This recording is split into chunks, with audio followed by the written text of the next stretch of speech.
আসসালামু আলাইকুম রহমতুল্লাহ বারাকাতু।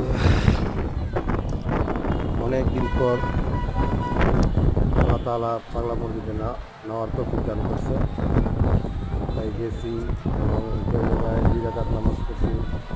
আলহামদুলিল্লাহ, আপনারা সবাই আসবেন, মসজিদটা দেখবেন এবং সবাই আসেন, আপনারাও আসেন এবং মসজিদে অনেকে আসে মান্যত করে।